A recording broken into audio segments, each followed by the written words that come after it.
Sometimes life feels like the sea, calm on the surface, but hiding long stretches of struggle underneath. You keep showing up, you keep trying, and yet the big win keeps slipping away. And that's exactly the world of a quiet little book called The Old Man and the Sea is all about. Hello everyone, welcome back to the channel. If you are new here, my name is Nikhil, and this channel is where we sit down with good books, good ideas, and sometimes a cup of steaming coffee to talk about the lessons they quietly hide between their pages. Today's book is The Old Man and the Sea by Mr. Ernest Hemingway. It's a very small book. You can probably read it in a single sitting. But interestingly, this book is studied in many schools and universities across the United States, the Europe, and even some parts of Asia. And when you read it, you start to understand why. Because, like the ocean, the deeper meaning of the book goes far beyond its surface. And the strange thing is, the story is incredibly simple. And yet, it leaves you thinking about life, struggle, pride, and the perseverance long after you finish reading it. The story takes place in a small fishing village near Havana, Cuba. At the center of it is an old fisherman named Santiago. Now, Santiago has been terribly unlucky. For 84 days, he hasn't caught a single fish. In a fishing community, that's not just bad luck, it's almost a public embarrassment. Other fishermen see him as unlucky. Some even pity him. The only person who still believes in him is a young boy named Manolin, who once learned fishing from Santiago himself. But circumstances force the boy to work on another boat. And yet, the respect between them remains. Then, one morning, Santiago decides to sail far out into the Gulf Stream, further than most fishermen are willing to go. He believes that today might finally be his day, and that quiet decision sets the stage for one of the most powerful struggles ever written in literature. What follows is not just a fishing trip, it becomes a battle of endurance. Santiago hooks something enormous, something far bigger than anything he expected. And suddenly, the old fisherman finds himself locked in a test of strength, patience, and willpower. Out there in the open sea, there is no crowd, no applause, no one's watching. Just an old man, a fishing line cutting into his hands, and the endless ocean around him.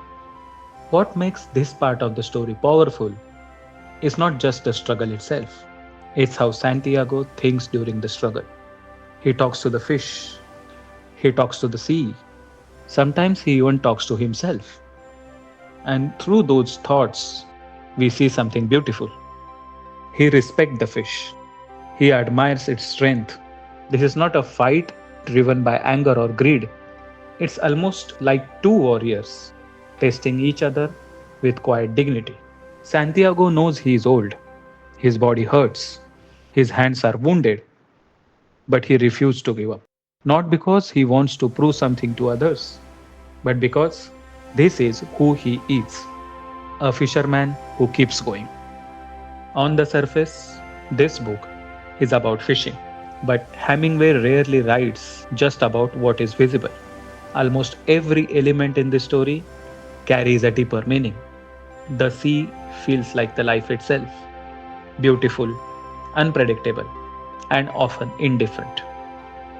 The fish becomes more than just a catch. It represents the big challenges we all face, that one thing in life that demands everything from us. And Santiago, well, he represents the human spirit, someone who keeps showing up even when the world quietly decides he is finished. There is also something profound about the solitude in this story. Santiago spends most of the time alone in the middle of the ocean. And yet, those quiet moments reveal more about his character than any dialogue could.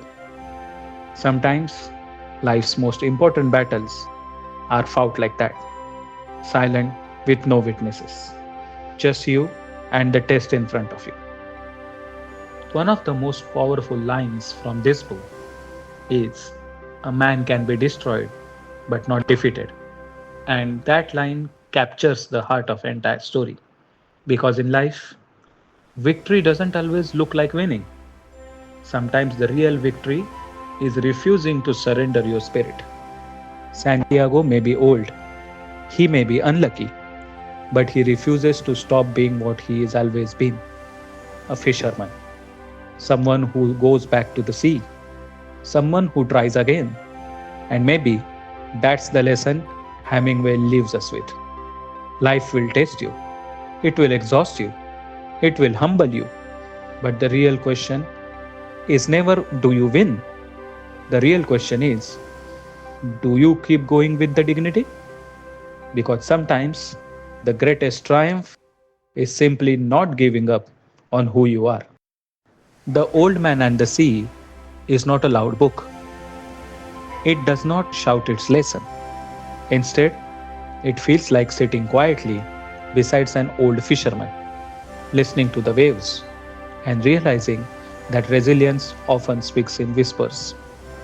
If you haven't read this book yet, I highly recommend giving it a go. It's short, but it carries the weight of an entire ocean. And with that, me Nikhil signing off. We will meet again soon with another book, another quiet conversation, and another cup of coffee. Until then, take care. If you get some value from this video, please do consider subscribing to the channel. Share this video to a fellow reader and keep turning the page. Thank you very much.